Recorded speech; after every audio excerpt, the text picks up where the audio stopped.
Welcome back to Yugoloth Tabletop, everybody. My name is Charlie Hartman. I'm your Dungeon Master, and I hope you're ready to explore more of Pishou.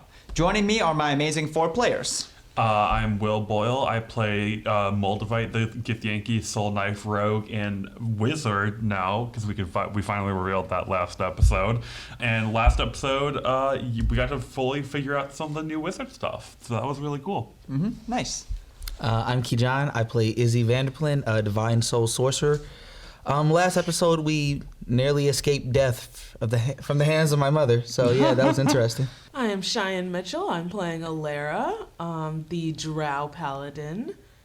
And I apologize again for hitting Sigmund. I still feel so bad for hitting that animal. Hey, he was asking for it. Hi everybody, Nick here, back again here with Guilty, and I am so excited to go shopping today. I need some new clothes and some better weapons. Okay, well, on that note, last episode, you all had managed to have a small chat with Aeschylus about the location of 3 of the sacred relics. He told you he believed that one of the relics, the illusionary helm, could be found in the Strawland Mountains.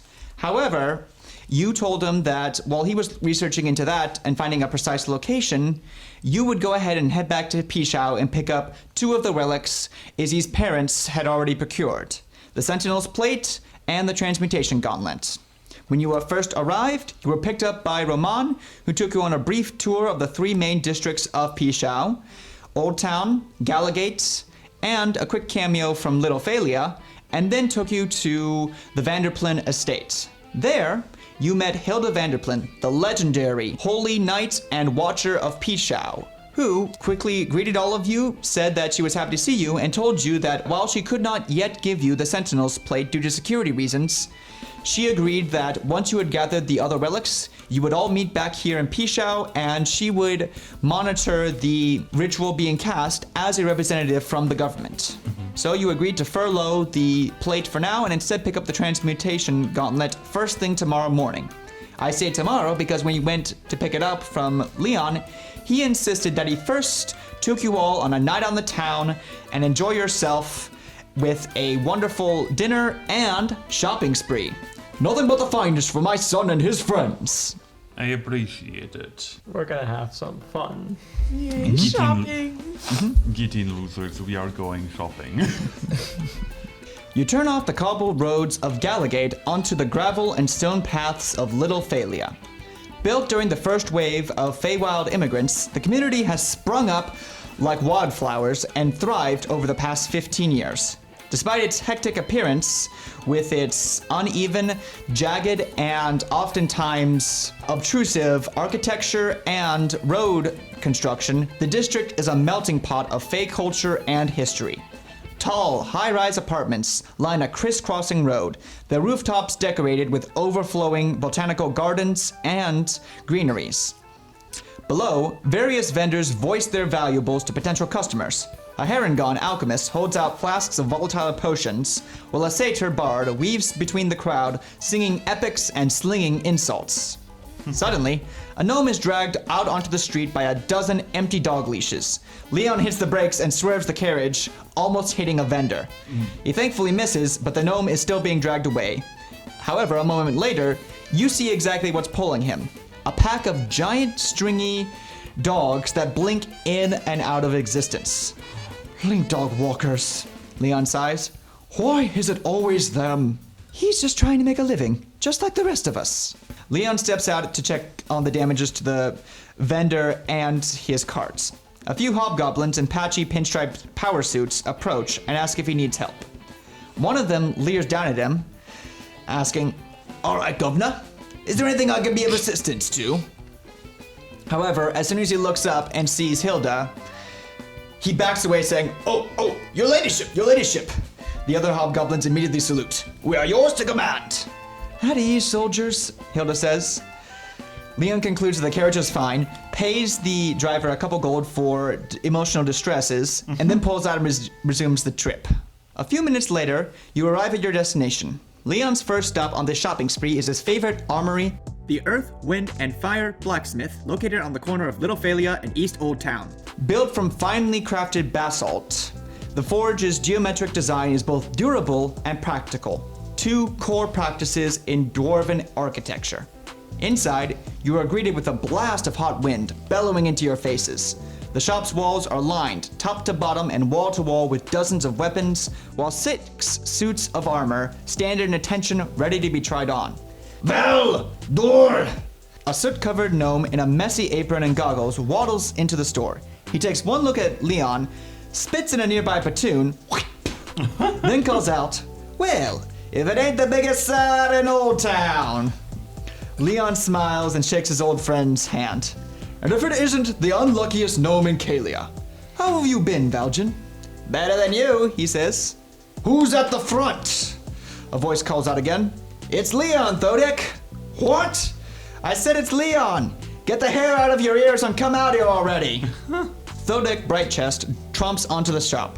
His big bushy beard is a flaming ginger red that extends down to his even bigger belly. He narrows his eyes at Leon and spits in the tune as well. "Thought I told you never to come window shopping around here anymore. Bad for business." "I wouldn't have to window shop if you had anything worth buying, you old blowhard." "Shows what you know. Get yourself a taste of fine living and suddenly you're too good for honest handmade craftsmanship. You're getting soft, Leon. I bet you even shave your hands now." "I do not." Leon pulls off a glove and flips him the bird. While Thodek and Leon continue arguing over the inventory and pricing, Valjean chuckles and motions for the 4 of you to come over to the register. Can I roll an insight real quick on like their little scrap going on? Sure, go ahead. That's a 16. Like, is this an actual argument or are they just friends? You look over at them, just continually debating the various forge temperatures, styles of craftsmanship, and everything else. While you're doing this, Valjean says to you, "Oh, don't worry about them. These two have been like this ever since Thodek first signed Leon on as his apprentice." It's part and parcel for these two. They could never agree on anything, except for the fact that they both hated each other's craftsmanship. But I swear, get those two together in the forge and give them a common goal, and it's amazing what they can put together. Phenomenal. So, what'll it be? What do they have for sale here? Well, you see a few key items in here right now. First and foremost, you actually do spot out of the corner of your eye a rather fine-looking Gambison studded leather armor suit hanging off one of the racks. You also see various weaponry, a couple plate mail options, and a few pieces of breastplate as well. I go to investigate the studded leather to see, because if it's better than my studded leather I already have. Okay, you do so, and as soon as you do, Leon moves forward and says, "Oh no, you're not giving them that studded suit over there." "What? You think you can make it better?" "Of course not, but we both know you don't keep the best gear on the rack. At least you remember something. Matter of fact, I do have a suit he might like better, but it'll cost you." "Fine by me. I want nothing but the finest, Thodek." Valjean excuses himself and steps between the two. He calms them both down, motioning for Moldavite and Alara to follow him. "I think we also might be able to get that armor of yours tailored, ma'am, if you'd like." Ooh, sure. All right, the both of you follow them into the shop. Inside, it's even warmer as the giant forge is blazing about right now. You see a giant great axe head sticking directly into the forge itself, being tempered by the heat as it glows a piercing blue against the heat. Hot. "Don't touch it," Thodek warns you. "Meantime, let's see here." He begins taking measurements against you. Meanwhile, Goatee, Izzy, what would you like to do while everyone else moves in? I'm just looking around, kind of like, yeah, these weapons are nice, but they're just not my style.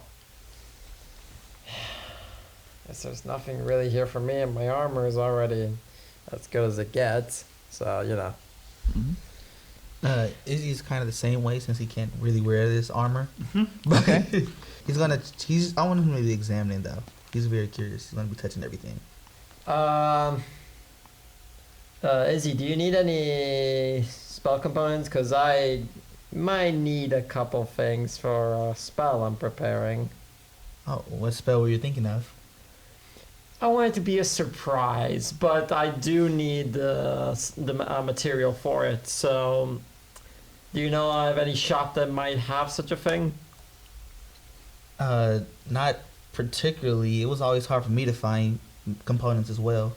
But my mom, she's a genius. She should know. Let's ask her. The both of you head outside, and looking around, your mom is currently watching the cart, but before you're able to ask, you actually are able to get a quick glance at the different shops around and are able to spot down the street a small second-story component shop labeled Leo Wart's Rooftop Ingredients. Oh, Izzy, I think we found what we were looking for. Is that new? I'm really out of touch. I don't remember that shop being there. Let's go check it out. Yeah, as you do, Hilda walks up to you and says, "Oh, let me guess. Leon and Thodek are at it again, and you needed some fresh air." Not really, but that is true. We just needed some spell components, and we're going to go to another shop. Okay, want me to come with? It should be fine. It's right there, you know. It should be fine. Okay, perfect. Inside, the store is crammed with numerous shelves, bags, and pouches full of natural and arcane spell components. 4 tables full of components and scrolls stand in the front of the room, each one labeled by type of caster: sorcerers, rangers and druids, warlocks, and last but not least, bard songs. At the end of the floor, a goblin store owner sits at a register looking over an inventory log. Mr. Leo Warts looks up, hesitates, and then asks, welcome. Can I, help you with anything? Well, yes, I am a ranger and I'm in need of certain materials for a spell. If you would be so kind to help me. I'm gonna go to where the ranger and druid section is, just make sure that if the stuff is not there, then he can help me. Okay, he nods towards the 4th table, but keeps his eye on Izzy the whole time. Is there a feather, a tuft of fur, and a fishtail inside a gilded acorn? You are able to find those spell components quickly. Worth at least 200 gold. It has to be 200 gold at least. And it's so specific. All right. The spell says that. I need that. All right. As soon as you pick that up, he says, that's going to cost you 200 gold. But I'd be willing to haggle on you if you throw in, say, an extra component or 2. Anything else you need? Hold on. I'm going to go to Izzy. Did Leon give us any gold by any chance? Yeah, I have enough for you and me. Okay, yeah. He gave us enough, 300 apiece. Yes. Before you all got here, Leon gave each of you 300 gold to spend on this trip. Okay. Hard attack, like 200. And as this is happening, you get through it, and as soon as he sees that, Leo Wart is going to step up towards you specifically, Goatee, and say, all right, that's going to be definitely useful for summoning and or ranger magics. What specific spell are you thinking about casting with this? Summon beast. All right, well, the thing is, it depends on what kind of beast you want. Now, the specific feather you're asking for will give you a certain affinity towards what kind of creature you want. If you want something on land, you're definitely going to want to get barn owl. If you want something on water, you may want to think about pelican or crane. Air, go eagle all the way. So what specifically you're looking at? I think for the bird, I would like to go for a hawk. All right. Predatory bird. I want it to be fast, agile. I want it to be fast, so when it swoops down, it just goes bolting down. All right, perfect. In that case, you're definitely going to want the eagle's feather. Again, we don't have hawks specifically because they aren't as powerful, but if you're looking for an airborne beast, this is definitely going to be your best bet. For the tuft of fur, now, if I want to summon a beast, I want it to be kind of majestic, so to speak. You wouldn't happen to have lion's fur. No, we've only got bear. Sorry. Bear will work. Perfect. As this is happening, Izzy, do you look at anything or try to get anything? Yes. I want Izzy to be looking at the spell scroll. All right. As soon as you move, Leowart is going to clock you and watch you look through the scrolls. Well, you're gonna watch. Can you help me? I'm looking for something in particular. He looks at you and says, "What specifically do you want to cast?" I was thinking of something evasive like Misty Step, if you have that. We don't carry Misty Step anymore. Security hazard. Oh, well, do you recommend anything else? Anything similar? I'm sorry, I'm new to the sorcerer. I don't really know many spells. He points to a pile of scrolls on the table and says, "That's your best bet right there. Just don't be all day about it." I want Izzy to go look. What is it? What spell is it? You are able to find 4 or 5 spells you think you'll be able to specifically cast. First off, you find Absorb Elements, Blindness, Deafness, Wither and Bloom, Aid, and Thunderstep. Can you give me a brief rundown of what all of these do? If it doesn't trouble you? I'm sorry. What did you say your last name was again? Izzy Vanderplin. Vanderplin, he says with deliberate enunciation. As in Dr. Leon Vanderplin? Yes, it is. As if on cue, Hilda enters the shop, shooting daggers at the owner. Izzy, are you finding everything all right in here? I was trying to, right after the shopkeeper explained these spells for me really quickly. Oh, yes, well, the goblin's eyes go wide as his face turns a pale greenish yellow.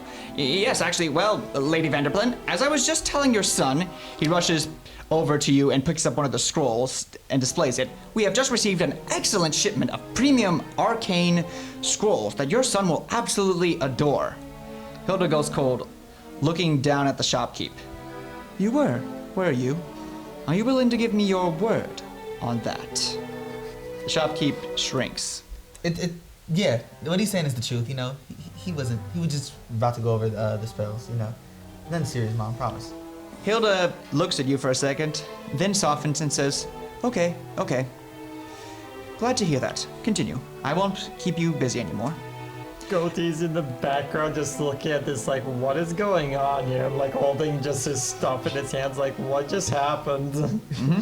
Well, for the rest of the shopping experience, Leowart gives you a full breakdown on all of the spells, pulling out all the stops to make sure that you understand everything and get you the best gear he has. First off, he gives you a quick rundown on each of the spells that you have. Now, Absorb Element is an interesting spell that, as a reaction, you can essentially choose a type of damage, and whenever you get attacked by it on that round, you have resistance to it. And the next time you attack somebody with a melee attack on your next turn, you can then use part of that magical type to deal an extra d6 of damage. So for example, if someone hits you with a lightning spell, you take half of that damage and then can deal an extra d6 of damage on your next melee attack. Unfortunately, I don't think it will extend to your guiding bolt or, unfortunately, your spiritual weapon, but I would say that since it is a melee spell attack, I could see this working alongside, say, inflict wounds. All right, the second option is blindness and deafness. All right, the specific point on this one is that as an action, one creature of your choice within 30 feet make a constitution saving throw. If they fail, they are either blinded or deafened, your choice, for the duration. Now, specifically for blinded, the big thing about that condition is that they have disadvantage on all spell attack and melee attack rolls against you, and if a spell requires line of sight, they can't cast it. Deafened, on the other hand, I will say will give you some advantages on specific stealth rolls or make it easier for you to cast something, especially if it has a verbal component. So for example, if you are stealthed and you go ahead and cast this spell, I will say that if you hide and then cast a spell, you'll be able to cast it and not remove yourself from cover or from being hidden, at least for that specific creature. All right? Now, at the end of each of its turns, the target can still make a Constitution saving throw to get out of it, but it lasts for 1 minute, no concentration, and is a great spellcaster shutdown. All right. The next spell, Aid. This one is just a simple cleric spell that allows you to choose up to 3 creatures within your choice, and for 8 hours, their maximum hit points count increases by 5 for that entire 8 hours. So, for example, if you have somebody who has 50 health points, that you can cast that spell, and they automatically get bumped up to 55. All right. Also, it's important to note that at higher levels, the hit points are increased by an additional 5 for each spell slot above second. So if you cast it at 3rd level, they get their hit points bumped by 10 points. And I'm also going to say that this spell also works with expended spell meta magic. So if you use the expended spell meta magic option, it doubles from 8 hours to 16 hours. All right. The next one is a quick cast called Wither and Bloom.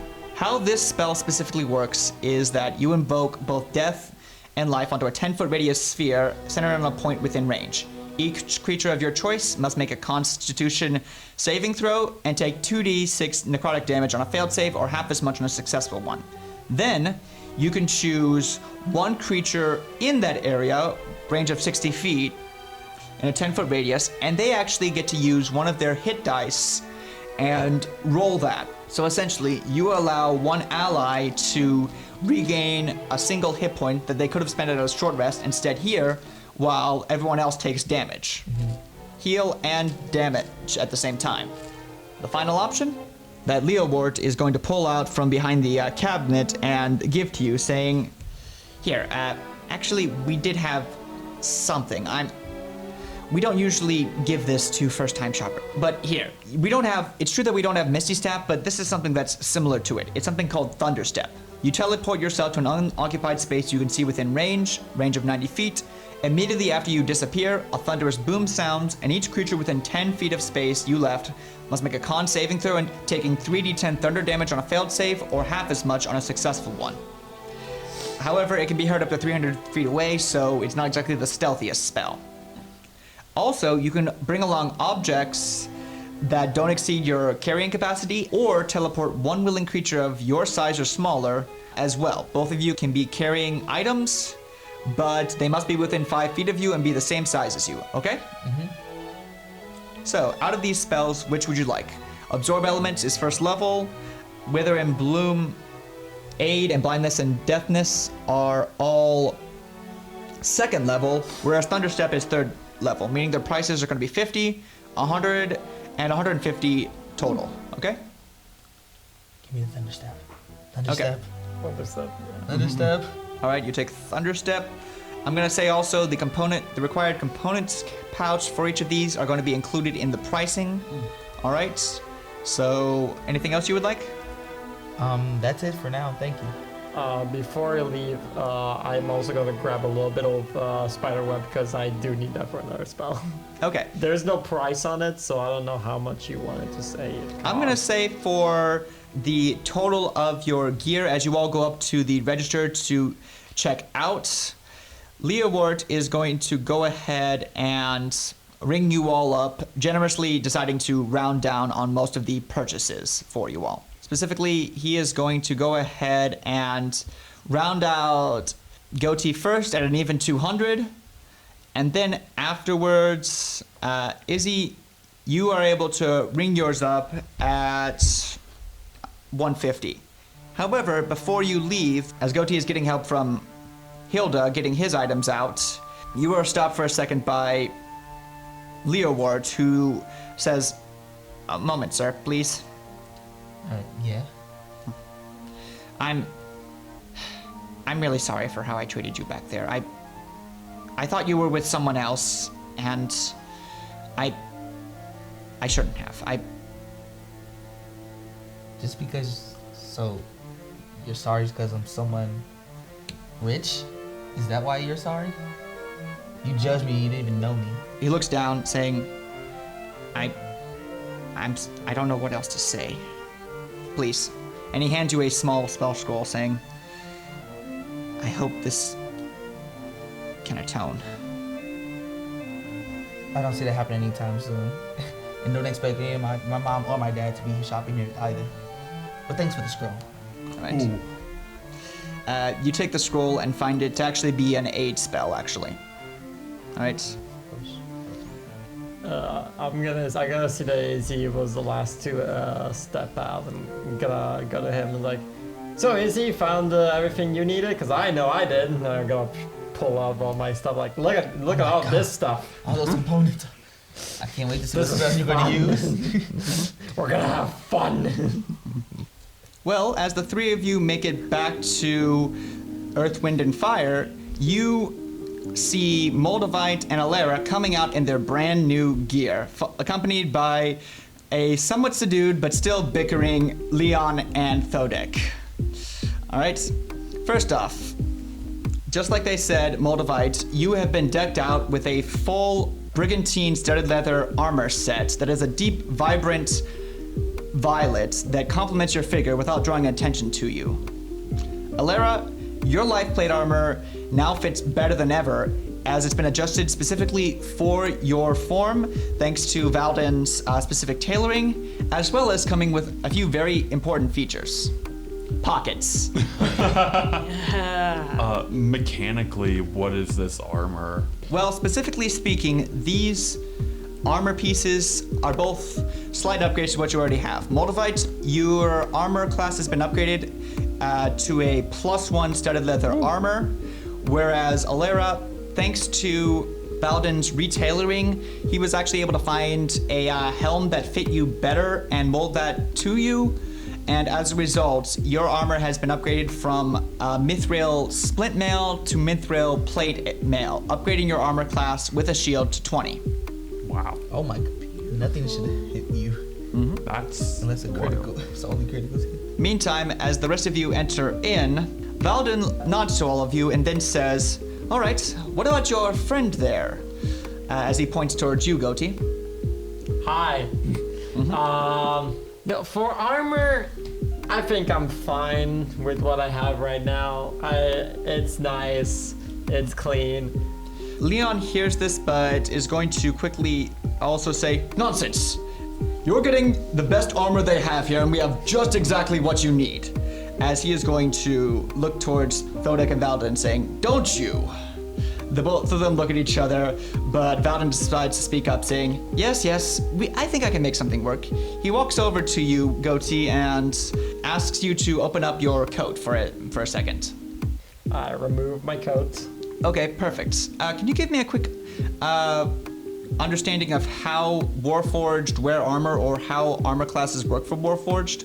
So, Warforged do not really wear armor. The armor is integrated into their body. So, you can never really forcefully remove a Warforged's armor. Okay, but So I would have to myself remove it for them, for the thing. So instead of just the usual breastplate and stuff like that, it would be set plates that would be interlocked with one another to kind of protect the chassis. all right. As you quickly explain this to Valden, he says, "Okay, I think I might have something that can work." He takes you back to the back and says, "Well, how exactly do you integrate new pieces of metal into yourself?" Do you have a piece of armor I could try out real quick? Yes, he quickly goes over, picks up a small piece of iron gauntlet, and then hands it over to you. I'm going to unlock my gauntlet armor and just have it, just slide it off myself, just as it slides off the skin. You see that where the armor was, you can just see right through the mechanisms of everything. So without the armor, I'm basically naked. And I just pick up the gauntlet and just slide it in. Just chink, chink, tink, and it just interlocks in. And you see the little nanomachine scurry over the armor to kind of fit it a little more. Like if there's any extra pieces, they kind of scurry it over and to cut it off, repurpose the material if need be. And if there's any extra, they just place themselves over it to kind of smooth it out. Okay, perfect. Valden sees this, and they are going to go ahead and say, oh, in that case, I think I can make that work. He quickly goes back to the table, pulls out a full breastplate piece of armor, measures it quickly between himself and you, and then says, I think this might actually help. Unfortunately, the original buyer didn't want this, but I think you can definitely use this.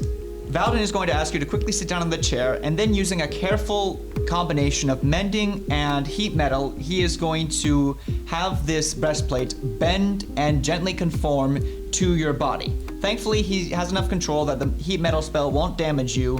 You just feel extra toasty for a few minutes as he slowly but surely gets the armor in, seals out the air, and gets it perfectly blended into the rest of your body while your nanomachines dart about and replace the old metal with the new. All right? Perfect. About 15-20 minutes later, the armor has seamlessly connected into your body quicker than you could have ever done on your own, thankfully. Now this feels great. I'm just gonna move my arms around, like start twirling them, checking all fingers, kind of moving them around. Just, oh yeah, this feels great. Yeah. Wow. Yeah. As you're doing this, you actually then hear a slight metallic clang as bits of scrap iron begin falling off of you from the old armor being discarded. Huh. Oh, you have to excuse me. Oh, that's quite all right. We'll just take it out of your tab. All right. Now, this is +1 breastplate mare that is going to assist you for the rest of your journey. Okay? Oh yeah. I'm getting a +1 weapon? Or What? am I getting a +1? Everybody's getting +1 stuff. How much was the brigantine armor? That's going to be 150. 150. Okay, cool.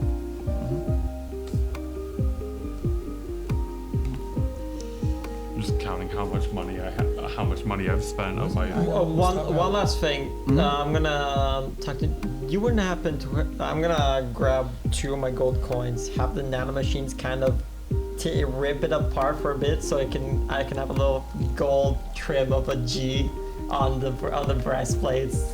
So it's just goatee G. It is so over the top. I love it. It's perfect. Well, as Thodek and Valden ring everyone up, Leon inspects you all and says, this is quite good, honestly. I'm glad we came here. As Hilda shoots both of them a quick smile, Valden says, we're always happy to have you, Leon. Come back whenever. As you all leave the shop and start boarding your carriage, you see a beet red-faced Thodek bursting through the door as he shouts out, no one leaves until I find my sandwich! What? Sandwich? Sandwich? Valden follows behind, puffing from the overexertion as he explains to everyone, Leon, we need your help. Someone stolen Theoden's ring. And my sandwich! I waited all day to eat that tramezzino, and no sneaky little thief is going to keep me from it. Dean, that is the least of our worries right now. No, it's not. That ring cost you 20 gold. Theoden looks away, his face somehow going even more red. Yeah, but it was a crappy ring. I cracked it during the first hammering and couldn't get the right temperature in the forge. Besides, I can always make another one. Can't say the same about your sandwiches. Leon chuckles and tells them to calm down. He begins casting the locate object spell, but is there anything else you all would like to do? Can I roll perception? Go ahead. Can I use my passive perception? Okay, that wasn't that good. I'm gonna throw one on here. 18. All right. I also used my side bolster knack to bump that roll up as well. So I got an 18. Okay, perfect. Well, you do so, and what's your passive perception? 18. All right. Cool. The both of you are able to quickly spot something shiny move past the corner of your eye out on the roof and immediately duck into an alleyway. All right? I go chase after it. I'll follow right behind him. Still kind of admiring my new armor, like, yeah, this is nice. It is very nice armor. The two of you move into the alleyway and find a raccoon pulling himself out of a trash can. The trash bandit lowers himself to the ground, keeping a half-eaten sandwich in his mouth. I look at it and I'm like, Moldavite is from the astral plane, so he sees this like kind of weird creature and goes, what is that thing? Oh, it's a raccoon. That is the cutest thing I've seen in my entire life. I mean, yeah, they're cute, but I've seen cuter. Hello, friend. And I kind of like lean down and I'm like, hello, friend. Roll me an animal handling check. Cool. Ooh, that's actually pretty good. That's a 19. All right. At first, the raccoon is hesitant towards you, but for some reason, as soon as it looks into your eyes, it keeps that eye contact, slowly approaching you while keeping hold of the sandwich. It never breaks contact and eventually sniffs your hand, still looking at you, and as soon as it does, it decides to turn its back, fling a metal object at you with its back paw, and then afterwards just start nibbling on the sandwich right in front of you. Will I find? Can I catch the metal object he just flung at us? Moldavite, you have it right now. You pick it up. Cool. It's a wedding ring. Okay. On the ring. Here. And I just kind of pass it off to him. Can I cast can I cast like Find Familiar on this like raccoon to just turn this regular animal into a familiar?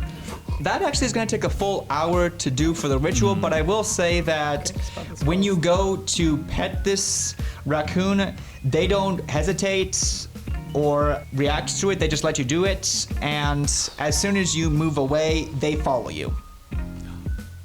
Oh, I have a new friend now. Mm-hmm. I shall name him Comrade. This is Comrade. Comrade? I'm just imagining it's like the fattest raccoon ever. It is like almost spherical. Yes. And it looks like it's been living in the sewer its whole life. It is the fattest, most disgusting looking raccoon. And Moldavite sees this in this, and he kind of goes to the party, and like the raccoon's just following around like, I have new friend. He is raccoon. As you all come out, an old woman actually crosses your path and hesitates in front of you, Moldavite. She looks down at the raccoon and asks, "Why do you have a raccoon following you, young man?" He is familiar. His name is Comrade. She holds her hand out to him. The raccoon sniffs her, but then immediately moves back towards you. It is okay, Comrade. She is just passing by. Well, he seems to have bonded with you quite quickly. Too quickly, in my opinion. Tell me something, young one. Are you willing to carry his burdens alongside your own? That is a very ominous sentence for a single raccoon. Well, this is a very ominous world we live in. You don't know where he's from. He needs home.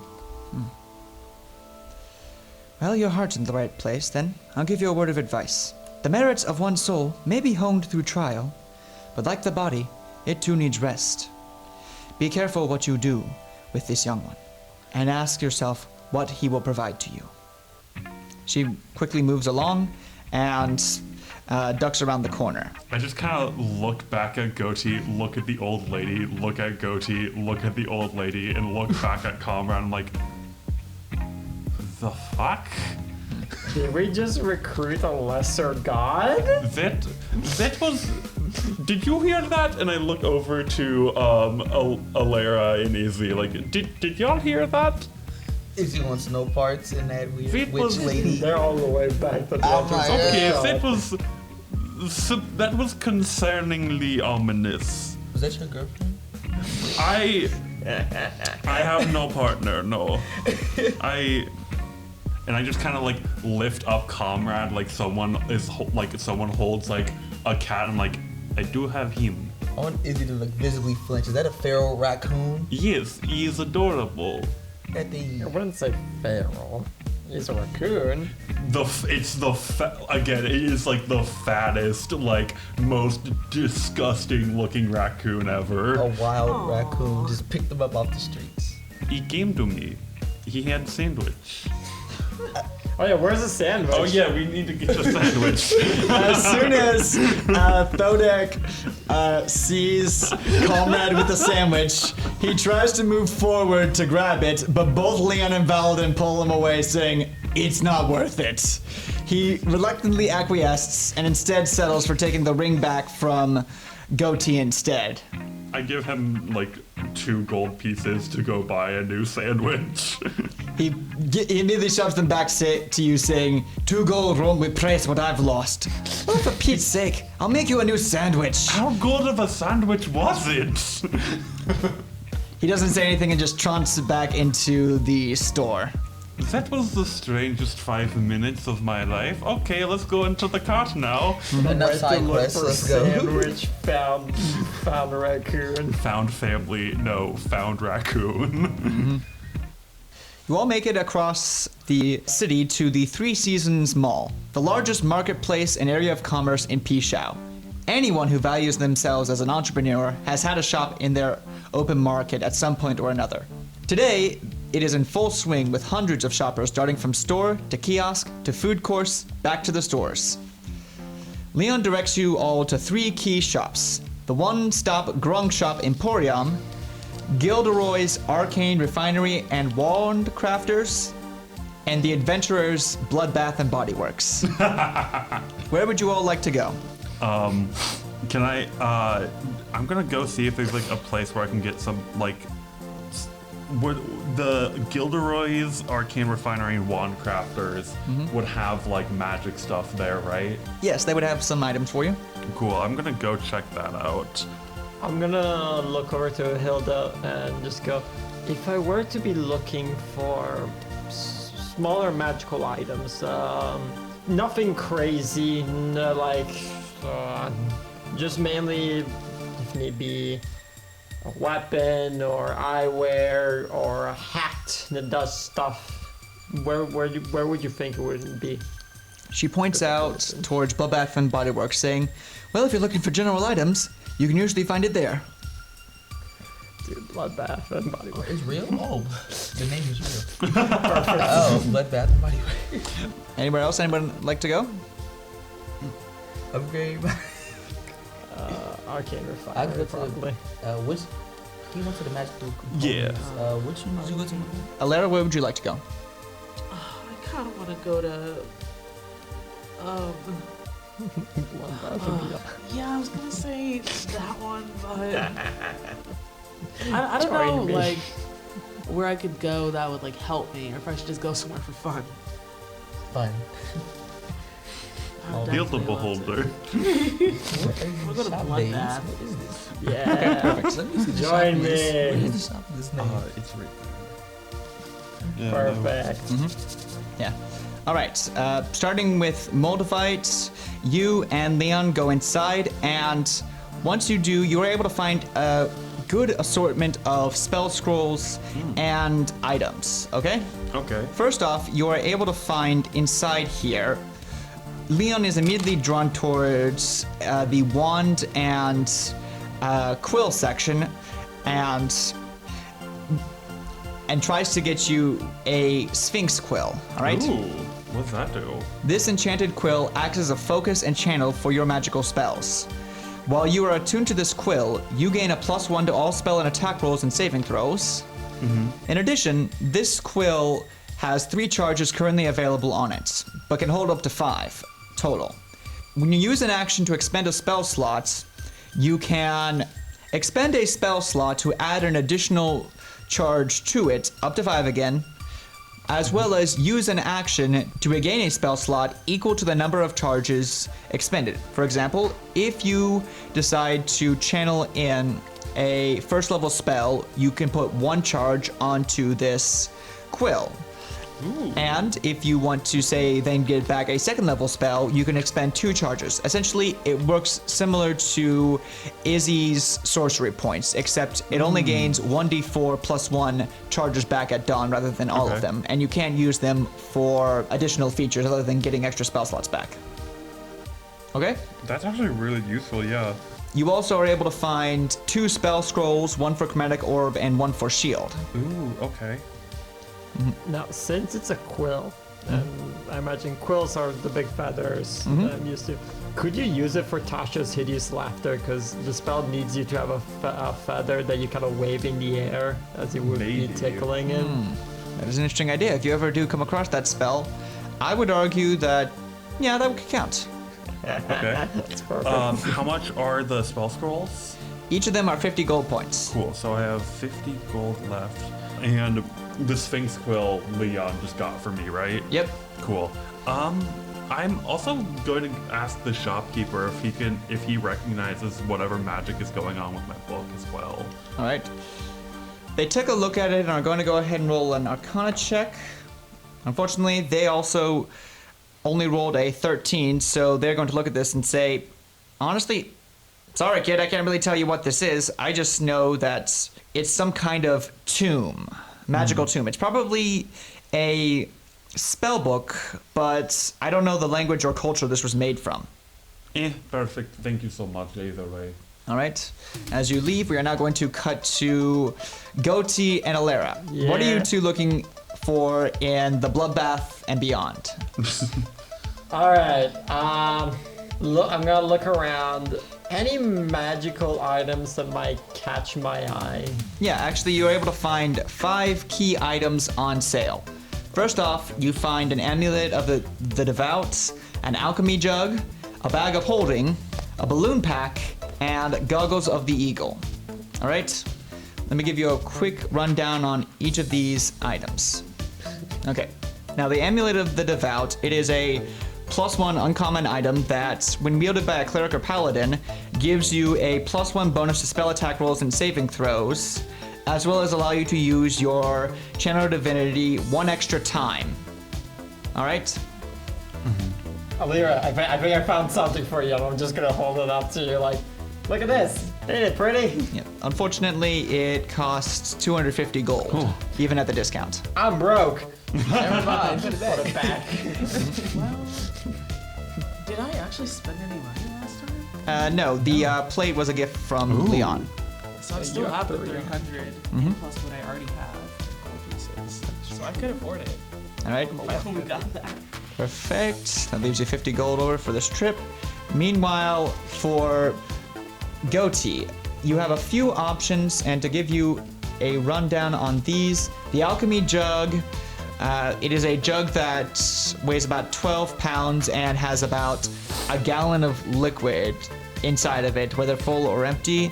Every time you shake it, it sounds like something's inside there, even if you know for a fact you just poured everything out. Now, as an action, you can name 1 liquid and cause the jug to produce the chosen liquid. Afterwards, you can uncork it and pour it out at about 2 gallons per minute. These different liquids can be something as simple as an acid, basic poison, beer, mayonnaise, oil, or wine, or fresh or salt water. All right?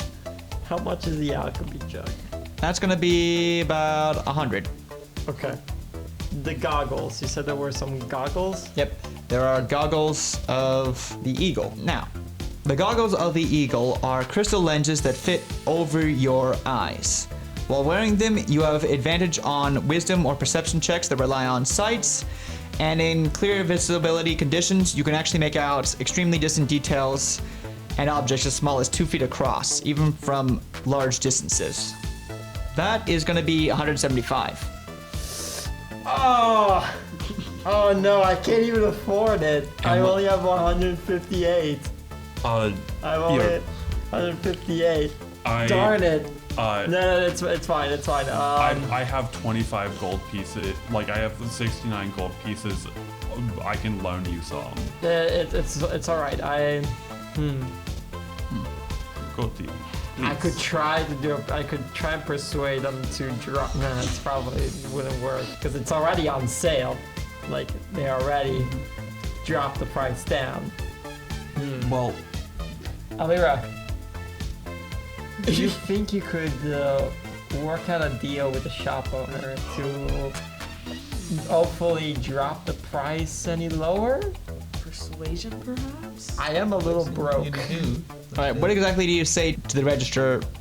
Okay, time to put on the charm. Adjust my armor. Fluffs my hair. Flips ponytail over shoulder. Hello, shopkeep. Hello, ma'am, they say to you.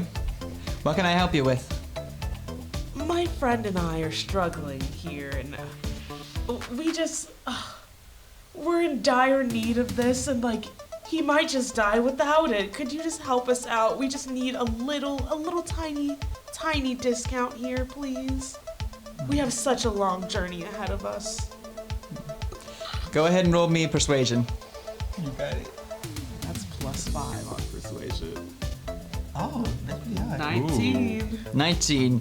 As soon as you lay on the puppy dog eyes, the poor shopkeep looks at you, quickly glances to see their manager helping another customer, and then says, "Okay, I can give you a 10 gold discount." Do you have any extra 10 gold? Okay, cool. All right, you're able to then lower it to 165, I am now at 0 gold. but you are able to get both items as you need them. As you make it outside, Oh, wait, 175 for the amulet and the. no, 150 for the Amulet of the Devout, 175 for the. That's fine. I'm broke. All right. perfect.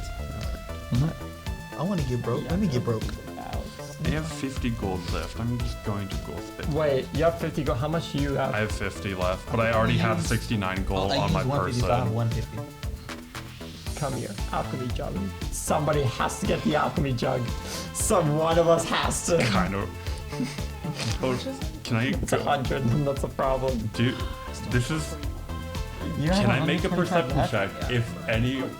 Can I make a perception check for just anywhere in the mall to see if they have a row of Wait, useful items? Hold on.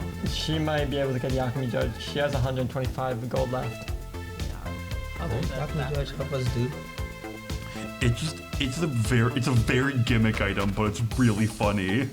Can I make a perception check to see if anywhere in the mall if they have a row of useful items? Go ahead. It's gonna be a high roll though. I'm going to cool. I'm going to get the help action with my familiar as Cabra, and I just go for a night on the town. Okay, that's a 7, 15. I'm going to use my side bolster knack on this because I really want this. That's a 25. Unfortunately, you look and it seems that you are able to find a sign for robes of useful items. However, as soon as you look into the shop, you see a sign right next to it saying "sold out." No! Moldavite just kind of like screams into the heavens. On that 25 though, is there any other magical items that catch my sight? Possibly? Yeah. When you look back into Bloodbath and Beyond, you are able to find a few other things. Again, there's a bag of holding, which allows you to store up to 500 pounds inside of it, as long as it doesn't exceed a volume of 64 cubic feet. And you are able to store all sorts of items inside. There's Good. also a balloon pack, which Ooh. this item basically contains the spirit of an air elemental inside you, and while you're wearing it, you can deploy the balloon as an action and gain the effect of the levitate spell for 10 minutes, requiring no concentration, or use a reaction to deploy it when you're falling and gain the effect of feather fall. How much is the bag of holding? The bag of holding itself is going to be 100, Okay. whereas the balloon pack is going to be 125. I'm gonna buy the bag of holding because Alright. that's gonna be really useful in the future. So yeah, I use part of my own money and the rest of the money we got from Leon to buy a bag of holding, because that will be really useful. Okay. Stop inside, get that. But then we're now going to cut back to Izzy. Okay, Izzy. While you are inside the Grun Shop Emporium, you are able to talk to an expert who is able to give you some advice about your blood well vial. Unfortunately, based on what they tell you, you won't actually be able to upgrade this vial, at least in conventional means, unless you get in contact with another sorcerer of similar caliber to your own magic. All right, so you'd have to either go to the Institute for Divine, Natural, and Arcane Magics to get that upgraded, or find another sorcerer outside of Pishou to help you. However, you are able to look around and find a few more interesting spells that might actually help you, as well as one interesting item called the Ring of Truth-Telling. While wearing this ring, you actually gain advantage on wisdom or insight checks to determine whether someone is lying or not to you. Seems good. All right? How much is it? It's gonna be 100 gold. Okay, yeah. I have one more thing. How much is what's the cheapest potion that you have to roll a hit die for? That's going to be a regular potion of healing, which I think is 50 gold a point. I can afford one.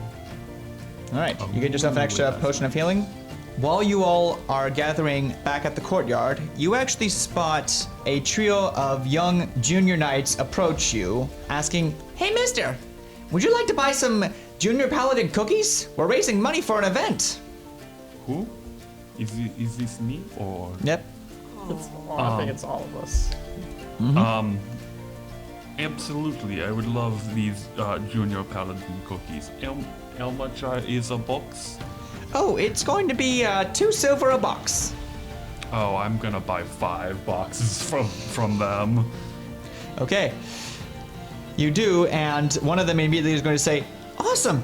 And now we'll definitely be able to get our next merit badge and move on to blade training. I can't wait!" Oh, blade training. That is phenomenal. Good job, kid. I admire that ambition. Keep going if you ever hit an obstacle. I just kind of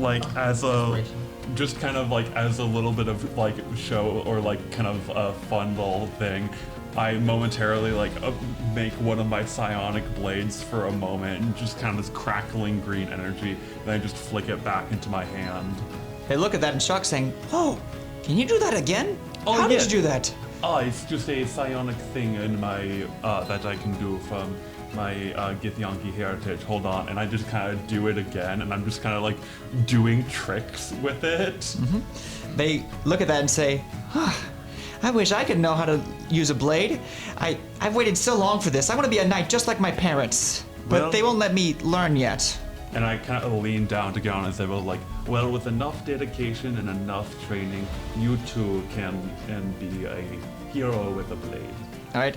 As soon as you say that, they're now going to need, what's your passive perception?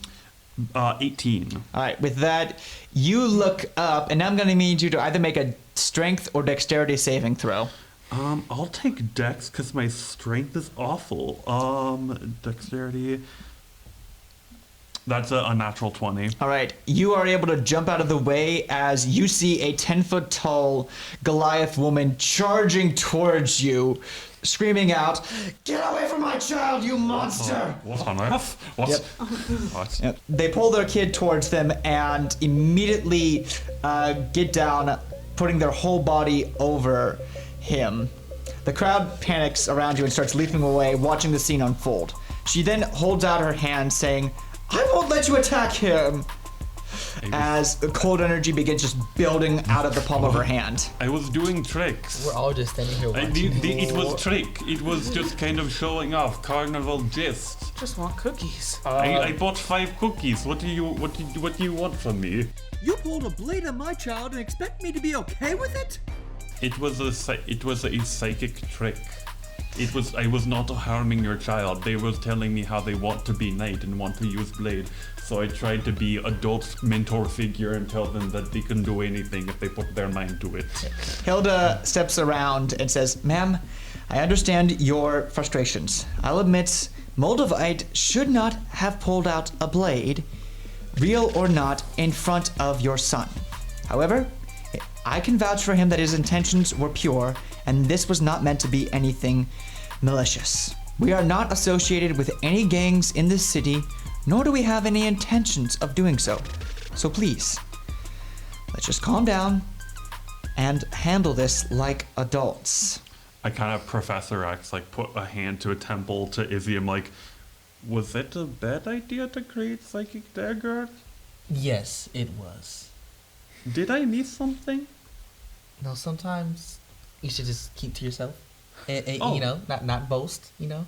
Oh, It's not quite that. It's also, as you quickly explained to Moldavite, like I said earlier in the last episode, Pishou has a problem with blades.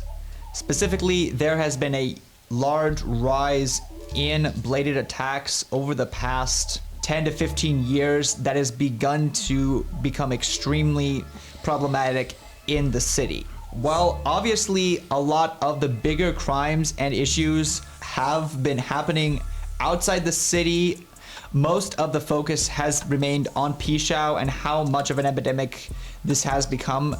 Thankfully, no one has been directly killed, at least not a large number of people have been directly killed by knife crime, but the sheer number of stabbings and near fatal attacks with the weapon has been one of the contributing factors to the bans, as well as heavy restrictions on blades in the city, as well as a general fear around them. Remember, each of you had to get your bladed weapons checked in or tracked when you first entered into the city. oh, they did. I don't think they tracked my like crown that creates my knives. No, they did not track your knives. They tracked my hands, but not your knives. Yes. Is everything okay, Izzy? Maybe don't unsheathe your sword again. Okay. We're lucky we're not swarmed with guards. Yeah. Thankfully, you are able to calm everyone down as the mother then takes the three kids and escorts them away from you all, shooting you a very dirty look, Moldavite, and saying, "Don't come near me or my family ever again." Okay. Oh, look, scalding theme. Okay, I'm just going to go hide in there. You have a good day now. Well, Scalding theme. Oh my god, I just got the joke. Well, regardless, the six of you are able to still go out of the mall and enjoy a delicious steak and kidney pie meal at the local pub.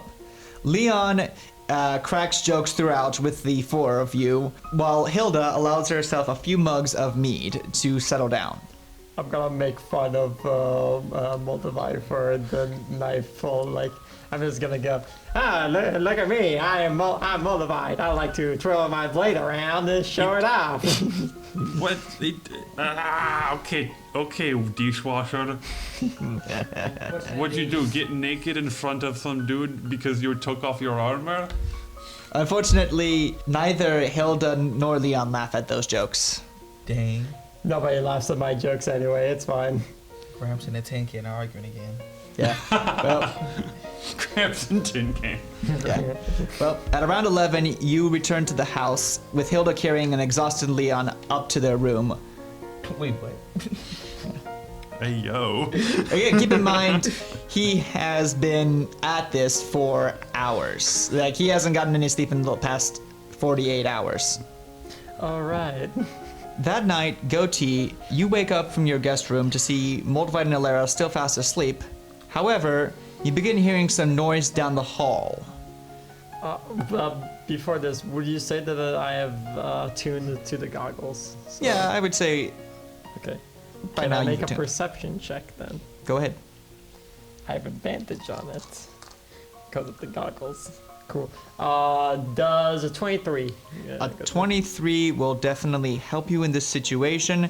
You are able to tell quickly that this sound is actually coming from down the hall and at a well-worn and somewhat heavy door. You peek inside to find a dusty, cobweb-filled room with Izzy in the center holding a small photograph. Is he? I won't shout out. I'll say very quietly, like, Izzy, Is that you? Izzy's like startled. Goatee, I thought you were asleep. Oh yeah, my eyes kind of glow because of the goggles. So you just see. Goatee, is that you? Is that you? Yeah, got new goggles. Sorry. That's objectively horrifying. Just in the middle of the dark, you see like two glowing eyes. What are you doing in this room? I mean, I can't feel dust, but kind of scurry my finger on the ground to pick some up. Like I can still see it. Yeah, it's very. I was getting nostalgic being home. This is my Aunt Ohidra's room. She was my godmother. She's the one that helped me learn how to use magic. She's been missing for a long time. Ever since I left the academy. Mom and Dad said she's on a top secret mission, but I don't know. They don't want to talk about it, so all I can do is wait. What's a godmother? Think of someone that's not your natural born mother, but cares about you deeply as if you're their own child. And if something ever would happen to your parents, they would take over the world. Huh. I more than anything just kind of confused by this idea, because like why would you care for a child that's not your own? I can't even answer that. She's been around ever since I was young. It just felt natural. Well, if you care about her, I guess she is important to you. But I don't know. It's, I guess to you it must be weird. It must be weird to think about it. But why care about something that's not your own? In nature, the animals only care about basically their members of their species. More importantly, the mother and pups, and the mother cares deeply for the pups, and I imagine that the pups care for the mother. But other than that, there's nothing else. Well, even sometimes in nature, you'll see other species of other animals caring for other youth, but I think that's what sets us aside from wild beasts, our ability to care for other people. But all this thinking's really got me tired. I want Izzy to gently put the image back down. We should head back to bed. Go to Izzy. Yeah? At the shop. What happened? The shopkeeper seemed, he helped me, and he went over like the items I needed, what I needed. But to you, he seemed distant. I want Izzy to be visibly shaken up from the question. He didn't expect that from Goatee. I didn't think you noticed that. Yeah, it's kind of something I got used to. Back when I used to go to the academy, DNA, people would bully you for being different, and always prejudged you before they got to know you. Perks of being a tiefling. But bullied for being different? Yeah, Pishou has a long way to go, but it is what it is. I try not to let it get to me too much, but at the same time, they really need to get with the times. Do people usually get bullied for being different? Yes. You would think different is good, but to most people, different is bad. When they don't understand something, they don't care to learn. They jump to conclusions, not knowing how much it hurts people. That is very interesting.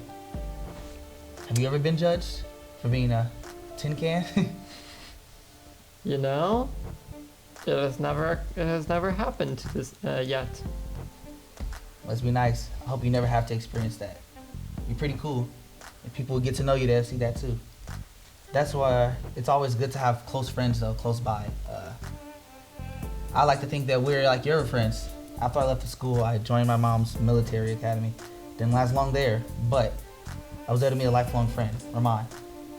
He was a former gang member, but he was nice, kind, and he didn't judge me. he was patient and cool. Like, we really get along. You met him the other day. Yep. I remember him very well. And in my mind, I have this snapshot of him and like basically like a case file about him, like filling in information as he's talking. Just cool, ex-gang member. Perfect. Please keep going. I am learning an increasing amount of knowledge of this world. That wide rap shit you making of him, don't maybe not make an effort to, mention of his past. We all have a past. We shouldn't be judged by it. Just because he's a gang member, He doesn't like to be reminded of that. I never really, it's just some buttons you don't want to push, and I don't feel like he would, He's came so far. Do not ask him about his earlier life as a gang member. Got it? Yeah, some people just don't like to be reminded of their past.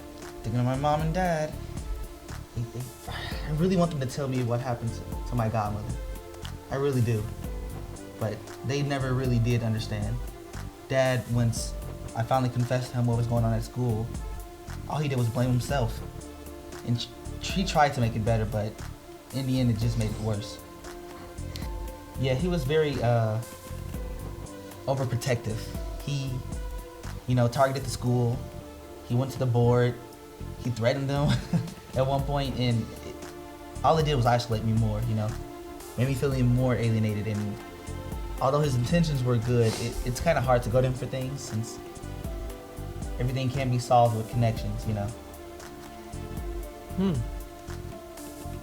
Well, Mom, she didn't take it well either. She's not really a conversationalist, as you can say, but she's nice as well. But she just thought I should go to her military school, and I tried and tried, but I don't think it was for me. I'm not a soldier. I'm not her soldier, Not everybody's cut out to be down in the mud and swinging swords. It got old really fast, I don't know. It wasn't for me, so that's why I left that path behind me too. Never looked back. Now you're forging your own path. And it's coming out well so far, so that's why I know I made the right decision. Very well. Lindsay, I don't know about you, but I think you should get some sleep. I myself don't need it, but you should probably get some sleep. I'm gonna look up to the sky and seeing where the moon is. Like, we don't have a lot of night left, so you should probably get some little sleep you can still get. Oh, I think you're right. I am pretty tired. Oh, thanks for having this conversation with me. It really helps to get this off my chest. There's not really a lot of people to talk to. I was mostly curious. I just wanted to figure out the why and how. I'm always curious. Next time I'll play 21 questions with you. Good night. I want Izzy to finally go back. The next morning, you are awoken to find Hilda and Leon talking to a police inspector in the living room. The officer notes you all and motions for you to join them. Hello, everyone. Inspector Bartok Zagori, Hardliner Division, at your service. Hello. Moldavite fully has, I think at this point, this Find Familiar spell has been cast, officially. So he has this, familiar stuff. So, Comrade is literally just sitting on his shoulder, and he just kind of walks in very casually with it. Nice. However, as you get inside here, Izzy, you immediately recognize this elf. Yeah, I want Izzy to be, visibly uncomfortable, but except he doesn't say anything. Alright. He's visibly uncomfortable. Alright. I was just talking to your parents about an unfortunate incident that occurred last night. It's a load of bollocks, Leon interjects. I refuse to believe you. Jemima is a trusted employee and would never even think of robbing us. Oh, no, you misunderstand me, sir. I'm not saying she's the culprit. All I want to do is ask a few key questions. That's it. But the fact of the matter is, We have eyewitnesses claiming to have seen her enter the company at 2 in the morning last night, then leaving via your office's fire escape with a canvas bag 30 minutes later. If she didn't steal the gauntlet, then we have nothing to fear. But we still have to find out who took it. I'm sorry, did you just say gauntlet and stolen in the same sentence? Leon explains, yes. Unfortunately, the transmutation gauntlet was stolen last night. They broke into my office, ransacked everything, and we are just now getting the news. He glowers over at Zagori, saying, but rather than take my word and continue looking for the real culprit, the inspector here believes that the police's time should be better spent looking for my missing secretary. Sir, again, she is not the only person we are looking into right now. Zagori shifts in his chair and makes a quaint glance around. We've also received word from our informants that the Fly High gang has been setting up and communicating with all of their members for a meeting tonight. I've ordered my men to monitor the situation and will let you know. Why, you can't be serious. Roman enters the room from around the corner. His hair is frazzled, but he is wide awake. You honestly think those hooligans had something to do with this? Zagori eyes Roman with clear disdain. It's a possibility. I mean, this isn't the first time their members have been involved in heists. Small stuff. Nothing like this. You underestimate their capabilities. No, I know exactly what they're capable of. They're all a bunch of pissed off teens acting out and breaking things. Izzy, back me up here. Does this sound like something the Fly Highs could pull off? No, because this isn't their usual MO. This is too high gig for them. Exactly. They're all about roughing up anybody who looks at them funny, and maybe the occasional shop owner. I'll admit that much. But they ain't thieves, and they wouldn't dare do anything to anger the Fallbreaker. No offense, ma'am. None taken. For a bit of backstory on this specific gang, the Fly Highs are one of the 3 active gangs we mentioned last night. They operate out of Little Feylia primarily and are considered the biggest of the 3 in the city, only barely etching out the Tinny Boys in Old Town and the Gatecrashers in Galagate. While the gang itself is made up of a variety of members from numerous backgrounds and ethnicities, they are primarily composed of first and second Feylian immigrants. Alright? Now, while there have been plenty of documented cases of minor vandalism, petty burglary, and the occasional skirmish with other gangs, many within Little Feylia do not actually see this as a pervasive problem like the police do, and view this as a few ornery teenagers acting out and looking for some way to vent their current issues. However, getting back to the living room, Inspector Zagori smiles and says, I appreciate your input, Mr. Aircruck, but I think we should leave this to the professionals. Yeah, I could have a look at it. Possibly. We could have a look at it too. I can, and I just kind of tap my spellbook and I can possibly cast Detect Magic, see what was done there. Who bought that ring that could tell lies, correct? Me. That could possibly come into play if we need to, See? Watch the real professionals at work.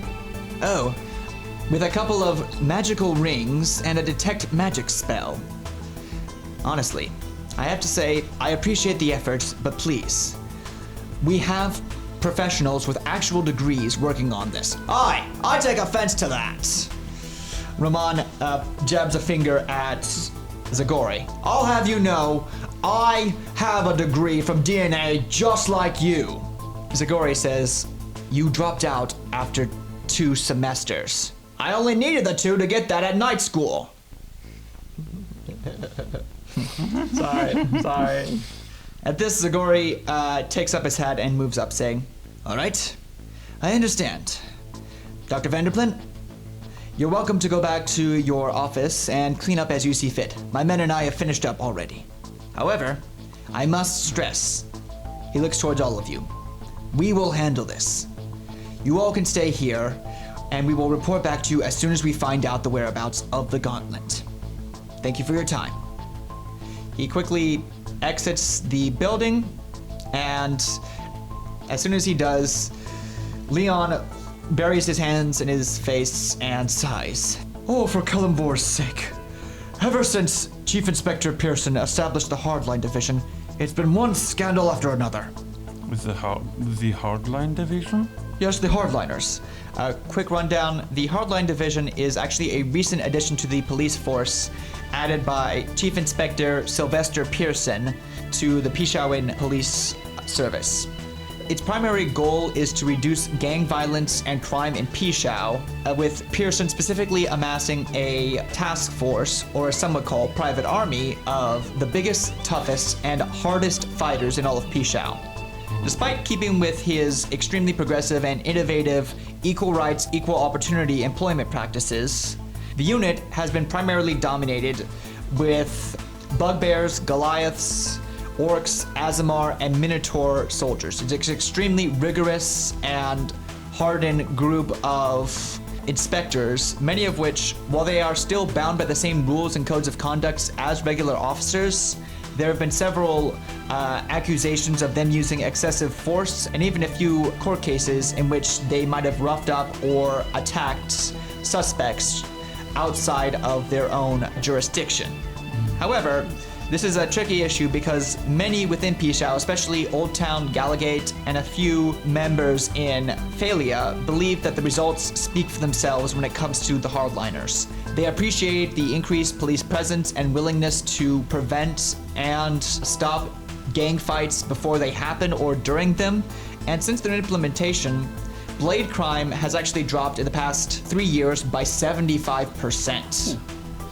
So while many people are afraid of their abuse of power, there are others within the city, especially across the river in the halls of the commons, who believe that the city has never been safer. But safety at kind of like a level of oppression. Not necessarily. The problem with many of them is that a lot of people feel like this is a situation where they are recruiting people straight out of the Adventurers Guild to take on teenagers. Essentially, it's like using Sean McGregor to arrest a couple of 15-year-olds. That's pretty funny. Well, meantime, Leon is going to get up now, looking towards Hilda and saying, "Sweetie, I have to go back to the company. Do you want to come with?" "No, I don't think that'll be necessary. Besides, someone has to make sure the Sentinel's plate is taken care of as well. I'll secure that, and then get on Sigmund and start scouring the city for the gauntlet on my own." She sprints out, whistles for Sigmund, who picks her up and takes her away. Ramon looks towards the four of you, saying, "You coming with?" Yes. I am totally coming because I am now interested in this. I mean, got he the said not to intervene, hyperfixation. but also, like, we're definitely intervening, right? We're definitely going We're Okay, to. cool. definitely always intervening. We always intervene. It's in our MO. "What are you talking about?" Leon says. "You're not intervening in any investigation whatsoever." Sure. We're not intervening in any investigation whatsoever. We're just accompanying you, sir. Exactly.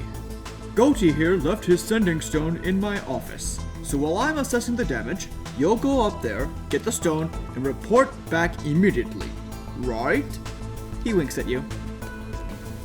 Did I actually leave the sending stones there? Oh, okay. Cool. As you all return back to Auxol, you find the entire company in disarray as everyone is desperately trying to get answers and clean up damage while trying their best to save face at what is arguably one of the biggest crises in the company's history in a long time. The front-end receptionist quickly rushes over to everyone saying, Sir, I'm so sorry. We didn't know what happened. The security system was down. We were doing repairs. We had everybody manned looking for it, but we didn't expect Jemima would actually... It's not her," Leon says. "I know it isn't." The receptionist looks at this and says, "Are you sure, sir? No one's been able to contact her all morning." Leon ignores them and charges forward, moving straight towards his office. Do the rest of you follow? Yes. Yes. I also, as we go in, I kind of try and disguise but I do cast like detect magic on myself to try and see if I can like just kind of arcanely do detective work. Okay, looking over the area itself, I'll go ahead and say that Moldavite, you take a few minutes, quickly cast through this spell when everyone is looking. By the time it finishes, you're able to notice. Action spell. Oh, it's an action? Yeah. You didn't ritual cast it, you just action? No, I just actioned it. Okay, perfect. I rolled a 4 on my pen, so I have basically 7 extra spell slots for the day. Alright. It holds up to 5, remember? Oh, it's up to 5, Yeah. correct. Thank you. No problem. But I'll also say that in that regards, you all obviously got a long rest. You're at full hit points and slots for the day. But looking over everything, with your Detect Magic spell, you're able to tell a few things about this. First and foremost, the door itself reveals a few key clues. First, the arcane lock on it is still in place. Alright? The door was clearly went inside, but it was picked, not unlocked with a spell or key. How this arcane lock works is that when you enter in the specific key that Dr. Vanderplin has, once it's activated, you temporarily turn it off, and then they have to recast it to reactivate it. Okay? So the fact that it's still here means that someone picked the lock in order to get inside. However, that sets up another conundrum. First and foremost, if an arcane lock is picked and successfully disarmed, the caster would have immediately been aware of that fact. So the fact that Leon never got a ping that someone's breaking into his office means that this was some kind of high-level counterspell or dispel magic that managed to keep the lock in place but still get inside, literally bypassing its magical properties without destroying it. I kind of share it to everyone else what I learned with the Detect Magic. Like, the person who did this must have been an extremely powerful caster, and the fact that they were able to bypass the spell but keep the spell up so that you never got that ping, or it just kind of basically just ignored the spell in the first place. Dr. Vanderplin shoots you a puzzled look. But that's impossible. I cast that spell myself. There's no way anyone could get past it without some serious arcane power. He moves around towards the rest of the office, trying to avoid the entire mess that this place has become. Ransacked papers are scattered throughout the entire place, the furniture is upturned, and a broken vase sits littering the floor. You actually look at the right wall across above the sofa and actually see a picture of a muscly satyr with a great axe saying, "Fly high." I'm gonna need someone to make me an investigation or history check. I can do that. Investigation or what? History. Izzy, I'll say you can do history with advantage. 13. Nope. 5. Ooh. 16. All right, with a 16, you're able to notice quickly two very big things about this graffiti. First and foremost, this was not made by a Fly High gang member. The satyrs may be their mascot at the Battle Dome, but no self-respecting fan would dare draw them with a great axe. They are strictly bow users only. Ramon confirms this and says, "Besides, he's too muscly to be a real satyr. We're wiry and agile." Dr. Vanderplin is too distracted to comment on this himself. He looks towards the safe and then says, "It's the same here. The lock is activated. How did they get past it?" Izzy, you've been here basically your whole life. Roman, this is possibly a question for you. Is like the satyrs who are like the Fly Highs, who are their like sworn enemies? Because this is possibly sabotage or some of them trying and like make it seem like they did. Frame them, yes, it is word. Ramon thinks about this and says, "Well, I mean, there's the obvious choice of anyone from the Tinny Boys or from the Gatecrashers, but from what I've heard, those two have been in a feud for the past 3 months. There's no way they'd go after the Fly Highs just to get them involved." Possibly someone on the outside then, trying to blame this on the gangs. This definitely smells like someone not from Pishou. Anyone knows not to draw a satyr with a great axe. That's common knowledge. Someone's just loosely framing them. Can I make a perception check to look around to find anything that's out of place? Yes, absolutely. And I have advantage because of the goggles. Does a 16 work? 16 does work. While you're looking around, your retina scanner's doing a complete scan of everything, you actually spot a piece of metal shining in the corner window by the fire escape.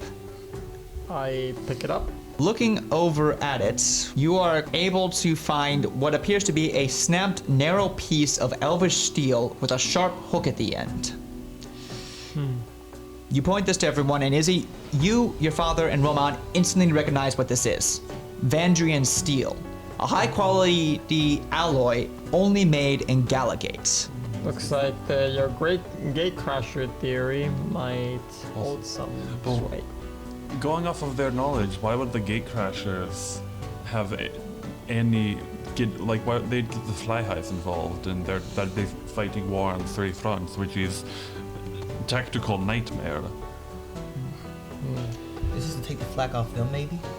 Possibly try and Frame someone else. Frame another gang, have that gang wiped out, so now there's one less gang that you have to worry about. that could possibly be it. And Felice hides on the poor side of town. And stealing the transmutation gauntlet would be the high crime of framing them. Stealing a relic as powerful as the gauntlet will, for sure. I don't know much about the laws here, but stealing an artifact of such power will probably get all of the guards on you. Can I make another perception with my detect magic up just to see if there's anything that we missed or? Yeah, go ahead. Okay. That was cocked. Ooh, that is a 27. Okay, with a 27, you are able to quickly tell that a very interesting thing. While you specifically hold out and look at this Vandrian steel, you actually do feel a slight flutter coming out of your tomb. You don't know why, but for some strange reason, you feel the book being drawn towards it. And as this happens, what do? I kind of immediately do that, open up the book and first of all, look at the book with detect magic, but try and move the book closer to the Vandrian steel. Who found that again? Gorty, can I see that for a second? But before you hand it over to him, it immediately flies in and lands in the middle of your book. And since you still have detect magic, your book immediately turns a deep crimson necrotic purple as you open up the book. And as soon as you find the page that was bookmarked by the steel, you see an entirely new log of information placed on it. You can't read it, but there's just writing just appearing on the page. You don't know where from, it just appears, and then the magic just fades. Alright, it's written in the same script, you don't know what it is, but you know that it has something to do, based on your prior knowledge of knowing that this book is from the astral plane, and somehow the color of the spell being related to necromancy, there's some kind of connection between either the astral plane and necromantic spells and the steel, or the steel somehow has a necromantic spell cast on it. Interesting. Guys, I found, folks, I have a weird cursed book. This is... We already knew about the book. Why is it cursed? Well, when that piece of steel flew into this, the book was suddenly bombarded with necromancy magic. With my detect magic spell on, it glowed a deep, deep, horrifying purple. And so either my book has necrotic magic in it, or that piece of metal has necrotic magic in it. And either way, that's a bad idea. That is bad. It is not good. What's this I hear about necrotic energy? As you see Inspector Zagori show up. Oh, God. Oh. I say that out loud. Mulvey actually says that. Inspector Zagori reads the room, apologizes, and then says, I didn't mean to interrupt anyone. I just had one more question for you, Dr. Vanderplin. Out of curiosity, how have things been with you and Overmage Incorporated? What are you saying? Nothing, sir. Just the thing is, we've received a few tips that the company has been investing a lot of money into outside investors. And, well, I don't have anything solid, but I just had a quick question if by any chance you two had run into any disagreements in the past couple of weeks. Leon points down towards Inspector Zagori sitting across from his office and then jerks his head for the four of you to leave. Ramona escorts you outside as you begin hearing Leon just absolutely reading the riot act out to Inspector Zagori for even attempting to suggest something like that. I have one question before we leave. Mm-hmm. Does he have a penguin with him? Yes, it is familiar. Oh, wait. I just... As you make it downstairs towards the main floor, a trio of workers spot you and continue having a hushed conversation that you're able to overhear.